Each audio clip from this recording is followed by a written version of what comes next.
It's Friday. I was like, Tuesday, Don't say what day it is. No, It doesn't matter. We don't remember anymore. And we don't know what day you're listening anyway. Exactly. It could be any Yeah. day of the week. Who knows? You're welcome.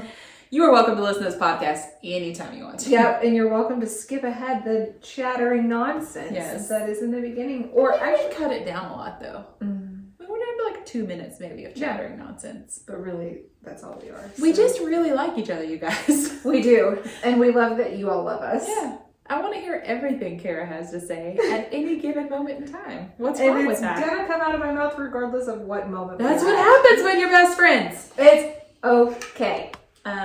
This is the Witches, Magic, Murder, and Mystery podcast. And I'm Kara. I'm Megan. And we're doing a podcast. And I'm taking a drink of my Sonic cherry beverage. vanilla Coke. Dr. Pepper. Dr. Pepper. It was supposed to be a Coke. So yeah, I have a murder story for you today. Murder. Do we have anything we need to talk about before we get started with the murder case that I have today? Is this a stay tuned? No. We have exciting things happening. July 1st. The whole thing is we are just barely organized enough to keep track of like what day this is releasing and we're trying real hard, you guys. What day that follows up with goodness gracious. But be excited for July 1st. It is currently June 18th when you hear this. Yes. If you're listening on the day it comes out. But, yeah. Okay. Oh my gosh. Have we talked enough about what day it is yet? Do you feel like we should talk about that some more? Hey guys, let's welcome talk about calendars. They're January, February, March, and April. I very rarely know what day it is of the week, regardless 30 of days the month. September, April, June. Having this podcast has actually helped me keep track of the weeks better. Oh yeah, because I know every Wednesday we record. Yes. You know. Oh yeah. I look forward to these. Then we started doing 2 episodes a week, and it's blown my mind. I think Tuesdays, Friday, it's all confusing. And we're gonna start doing more things. We are. July 1st. Okay. All right. Murder. Okay, so the main thing that I kept thinking when I was researching this case is like, why do certain cases become like national or even worldwide why do these fascinations? get more attention than others? Yeah, like this case, it happened in 1996, so it's not been that long ago. It has all the markers of a case that you'd think would have caught everyone's attention. Like, the victim is young and pretty and white and female. She's a Swedish au pair who came to America to work. So you think that kind of gives a little bit of a scandalous thing. It's unsolved. It's a big mystery. Okay. And I'm just like, why? Like, I have heard of this case, but it's never talked about as much as like John Bonet or whatever. Yeah. And to me, I'm like, I mean, the details, once I really get into this with you guys, I know I'm just rambling for a second, but it's got some really shocking details that should make it's not your run-of-the-mill murder. Not that there should ever be a run-of-the-mill murder, yeah. you know what I mean? It's got some stuff that you're like, whoa. And I'm just like, why are we here? Like, what? It's so strange that people don't talk about it more. So listen to this and then go talk about it more, guys. Yeah, let's get it out there. Her name is definitely not a household name. It's probably because the media tells us what to be fascinated by. Yes, this is so very true. But that's a whole other episode to do. Anyway, here's the story of Karina Holmer. Ooh. Karina Holmer was either 19 or 20. I can't figure out if she was 19 at the beginning of the story and 20 by the end. Okay. But we're only talking about a 4-month time period, so I don't know. Some articles said 19, some articles said 20. Okay. But she moved to the United States because she had won a $1,500 lottery ticket. Oh. She was like, yo, home, see you later. Yeah. Yo, Stockholm, see you later. Because she was from Sweden. Stockholm, Sweden, right? Yeah. That was brilliant, wasn't it? I love that so much. Guys, if you're not watching us on YouTube, she like threw her fingers up and everything. Go home. See you later. Gosh. Will Smith. A friend of mine once called me our generation's Will Smith. And I was like, that is the best legacy I can. I mean, don't you all recognize me as our generation? I just thought that was just. I'm just going to be our generation's Megan Whitmer. It's I mean, a vision. Okay, so she got a job as an au pair, which is a fancy word for a live-in nanny. Mm-hmm. Living with a couple in Dover, Massachusetts, which is just outside of Boston. Okay. Yeah, so she's like 15 miles outside of Boston, I think. Okay. And so Karina grew up in this really small town in Sweden. So I think she got this $1,500 and she's like, I'm getting out of here. And then like, I'm going to be outside of Boston, which is this really great old city. So I think she was looking for adventure and excitement. She's young. Right. You know, the world is just wide open. She can do whatever she wants. Exactly. So the couple that hired her was Frank Rapp and Susan Nichter. Mm. They had 2 children. And during the week she worked for them. And on the weekends, Frank had like a studio apartment downtown that they said he stayed at during the week to work, maybe. Okay. And so he would allow her to stay there on the weekends. Mm. So she really got a full break on the weekends. Apparently, Karina didn't like love the job. They had her do a lot of housework. Oh. And I don't know if that's normal for an au pair. I kind of feel like it is. I mean, when I babysat, I had to clean. Well, I was going to say, I have an acquaintance that does that. And she travels with them. They're into equine stuff. And so she travels with them all over the world and watches their kids. But she also, like, when she's watching the kids and they're, like, out at, like, shows and stuff, she cleans their houses and everything. So. I mean, maybe there's different arrangements. Like, we pay you more to do this stuff. But either way, she'd written a letter to a friend of hers where she was like, this isn't what I expected it to be. Mm. That friend's name is Charlotte Sandberg. And she also got another message from Karina about 2 weeks before Karina disappeared. Okay. And the message said, something terrible has happened. I will reveal more when I get home. Oh. I just want you to know, if you ever send me that kind of message, don't tell me if you're not going to tell me. Like, exactly. Tell me. The anticipation. I can't, when I talk to friends, I'm just like, what are you thinking? And they'll be like, it's nothing. It's really nothing. And I'm like, no, you have to spit it out or I'm going to be thinking about this for the rest of the day. Just like when and then I'm going to drive you crazy. If I can sense something's off with you, I'm always like, hey, let's talk about this. What's happening? And you do that with me too. Like, I can't imagine. So I keep thinking it must have been something really awful that she didn't want to even write out. Yeah. Mm. Or just didn't have time. Yeah. Or didn't want to relive. You know what I mean? I'll tell you when I see you. Oh my God. Have to tell you in person. No, you don't. Tell me now. So all we know is, according to her sister, Karina planned to come home earlier than she'd originally said. Okay. But we don't know exactly what that plan was. She said she wants to go live and work somewhere else. Okay. So I think it's not that she didn't want to stay in the U.S. She just kind of didn't want to go there. Mm-hmm. So Karina didn't have any trouble making friends. She was fun and friendly and smart and beautiful. All the things foreign, how people are like, oh, talk to me. You have your accent. Tell me all the words. So she had all the things that attract other people. She would often party with her friends on the weekends, and she had that studio, which made it easy. So on June 20th, 1996, Karina has been working as an au pair for about 4 months at this point. This is what I think is so awful. Like, gosh, she hadn't even been here very long. Yeah. And already something so awful has happened. Yeah. That she's ready to go back. Yeah. Okay. My legs are stuck to the chair. I know. Mistakes have been made. Mistakes have been made. Okay. So. Sorry, guys. It's okay. So we'll edit this out. I'm all up. Unless you're watching the YouTube. You get us all. Then you don't get edited. Okay. So she's been working as au pair for 4 months. She and 3 of her friends decide to go clubbing. Okay. And remember, she's either 19 or 20. Either way, she's underage for clubs in the United States. Mm-hmm. So she had a fake ID. Okay. Did you ever have a fake ID? No, I didn't. I actually would lick my hand and then stick it to someone else's stamp and walk in on my phone, and they'd be like, you're good.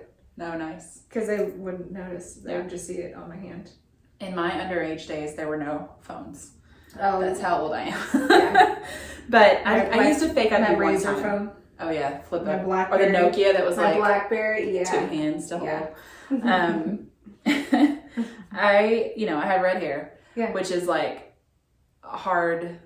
It automatically limits the number of people you can steal their ID, or they let you borrow them. Yeah. So I used a fake ID one time, just once, and we looked nothing alike. The girl happened to have red hair, but that's it. I mean, nothing alike. And it worked though. I mean, it was ridiculous, but no one cared. They let me in. Yeah. It was not a good time. No, and that's the There's thing, a reason you should be 21. Yeah, it's not as fun as you think. I was unprepared. Anyway, so Karina and her friends met at her studio apartment that Frank let her use, and then they went to this nightclub called Zanzibar. She stayed there and danced and drank and partied with her friends until about 3 a.m. Okay, no. I don't like seeing that hour. Like, I can't imagine. I mean, the kids these days. But this was 96. No, kids, yeah. I mean, I can't imagine. I just can't. So Can't anyway, imagine. can't imagine it. And then Cool she left to go actress. home. Did. One article gave a little more detail. It said that she had passed out in the bathroom, and when she was discovered, they kicked her out. Oh. So either way, she's leaving the club around 3 a.m. Yeah. But witnesses gave conflicting accounts about this part of the night. So one person said that Karina left with an older guy.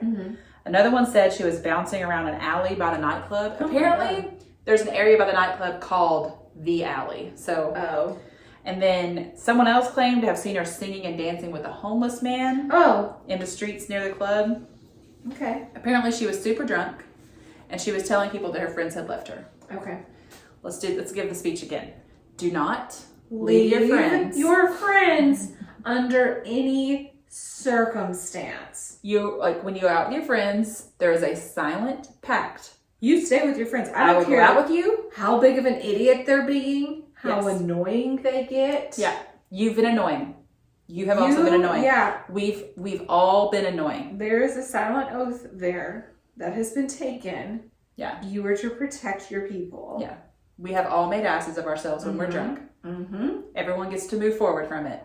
But in the meantime, you don't leave your friends. Words may be shared. I don't care if you meet the most beautiful boy or girl or whatever in the whole entire world and you want to go home with them. Okay, make sure your friend gets home first. Yeah. And then go do your thing. Yeah. But also be very careful when you're doing that. Yeah. Use protection.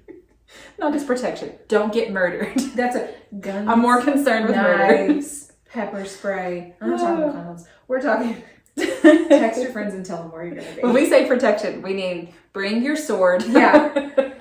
Get your chainmail Chastity armor. belt. Okay, so that's the deal.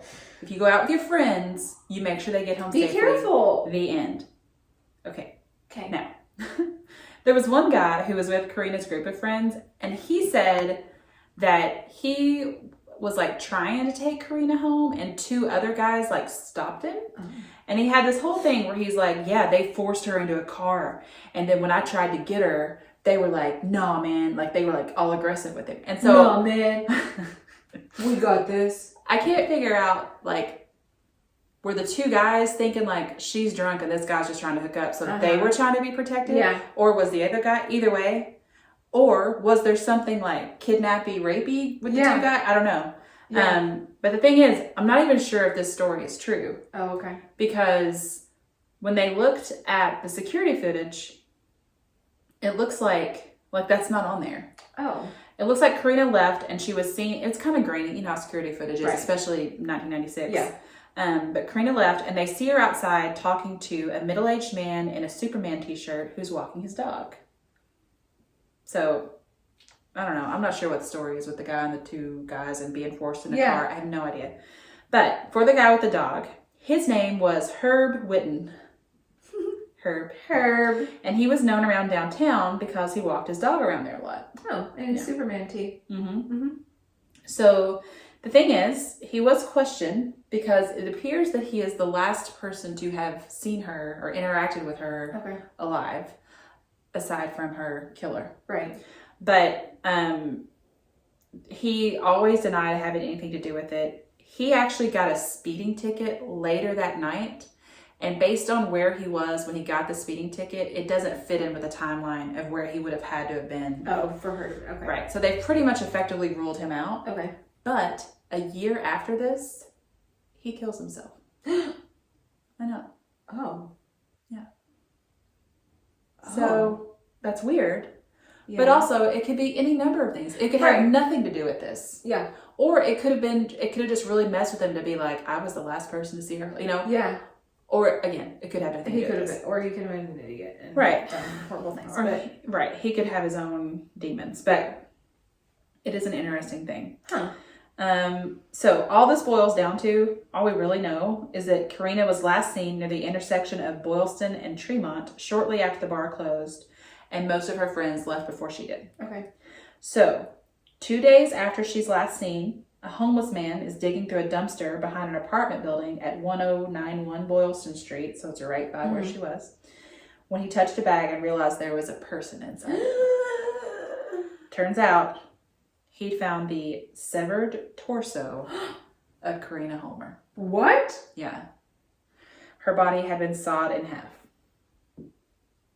That's what I'm saying. That's the part of the story that I'm like, how do people not talk about this every time murder comes up? According to investigators,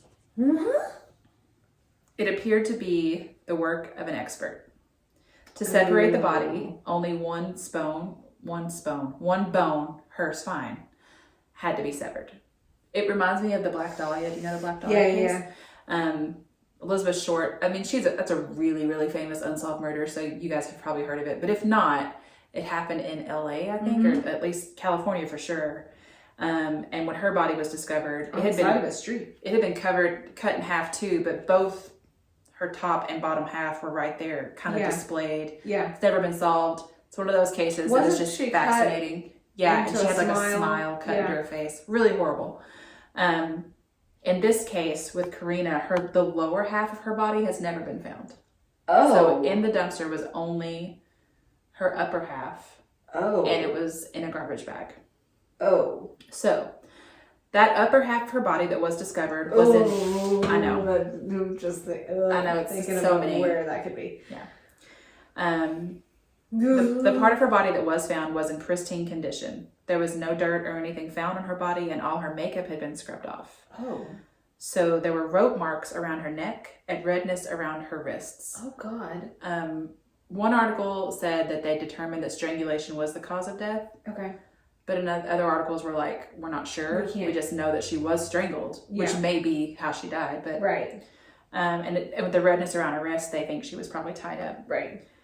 So she disappeared and then was found 2 days later. So it seems like if she was tied up, hopefully she wasn't kept long. Yeah.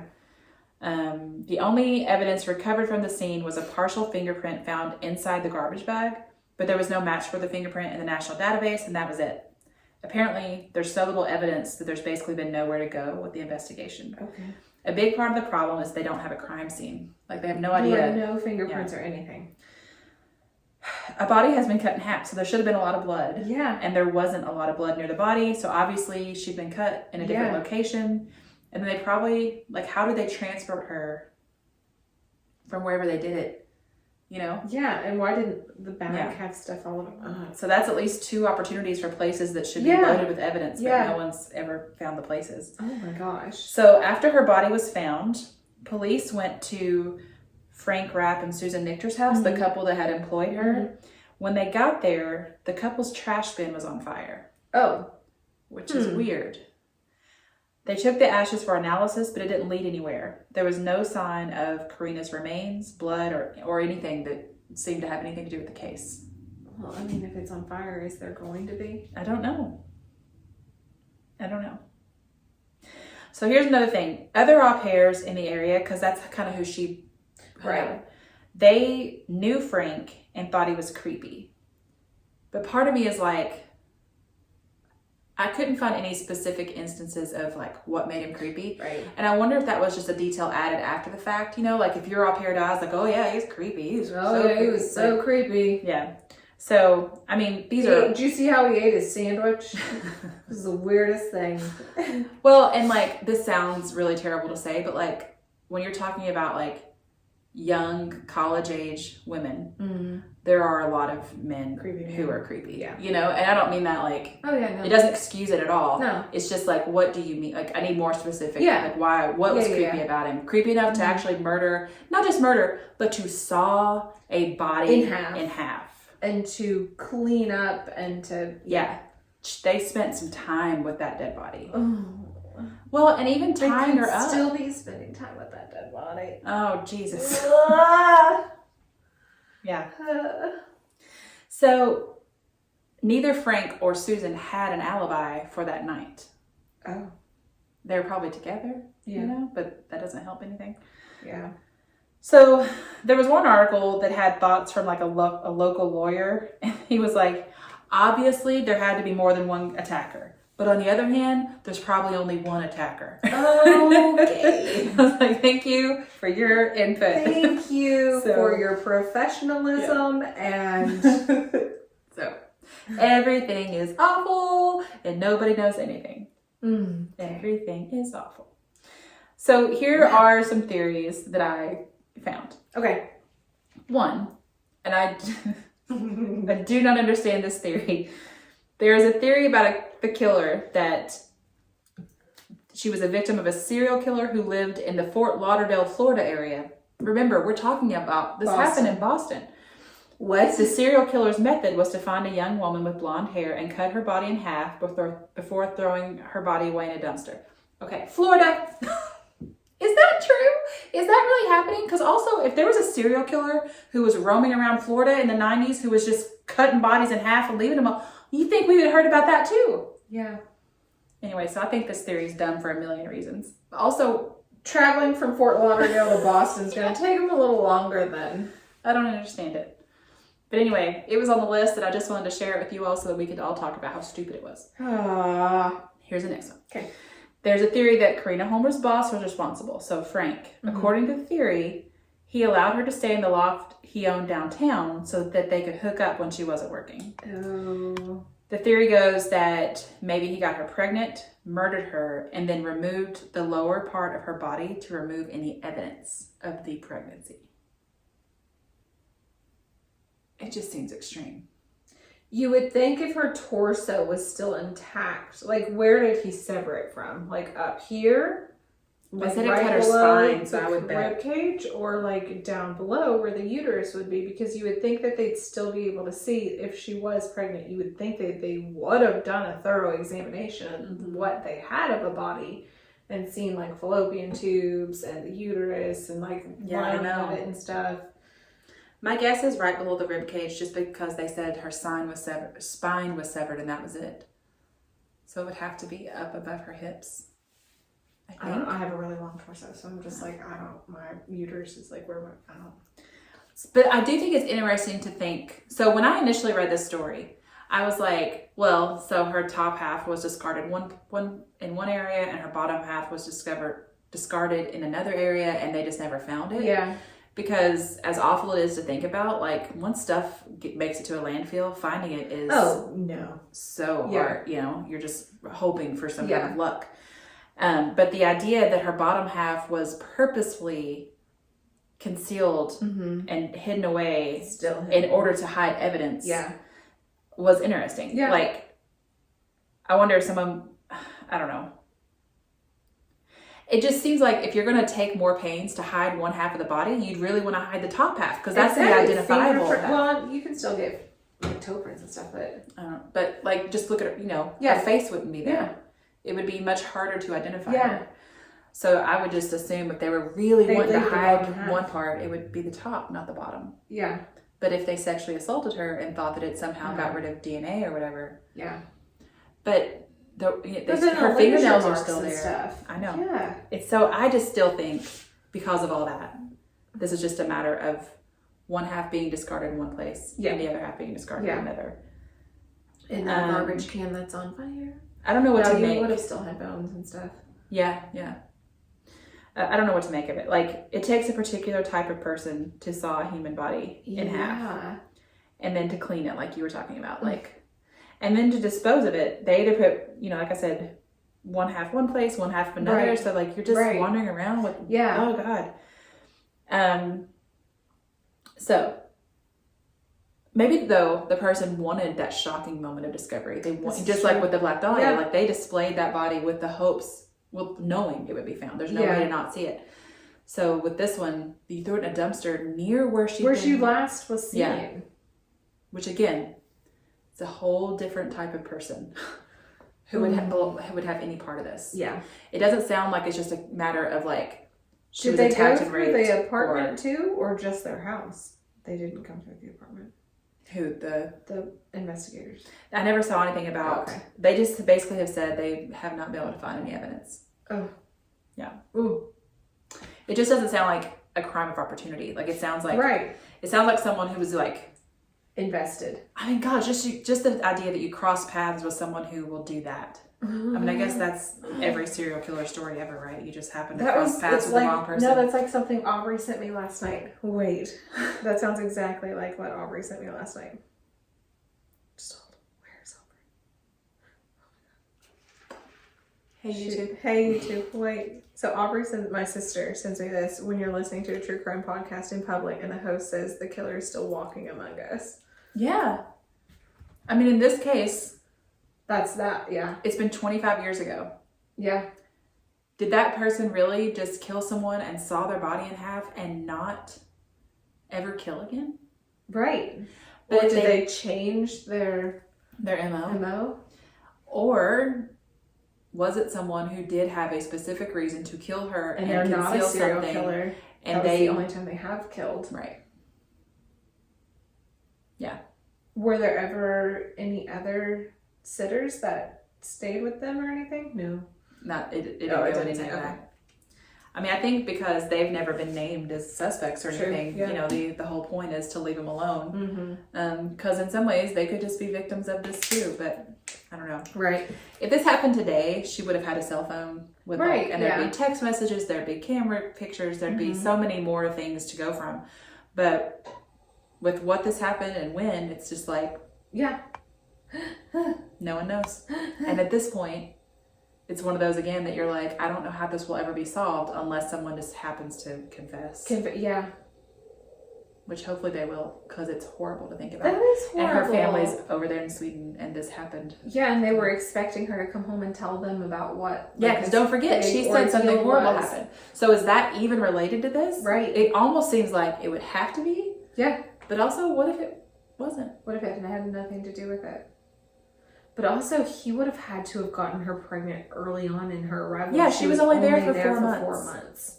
But she was also particularly vulnerable. Like, she's in a new country that she's not used to. This is her employer. There's the power dynamic. If he had anything to do with it. We're not saying he did, but if. Yeah. Wow. So, really horrible. Poor baby. Karina Holmer. Go talk about it. Go out there, web sleuths. Yeah, go talk about it with everyone you know. Okay, thank you for listening, guys. Yes, we love you all so much. Yeah. We'll have a new side piece on Tuesday. And then we'll be back with another episode Friday. Yeah. You all get double doses of us each week now. You can find us at Witches Magic Murder Mystery on Instagram. And at Gmail. Yeah. Be sure to send us if you guys have any just stories you want to tell us, you know? Oh, we're loving it. Yeah, one of my short stories is from one of our listeners. Yeah. All right. All right, guys. Thank you. All right. Goodbye. Goodbye. Goodbye. Goodbye.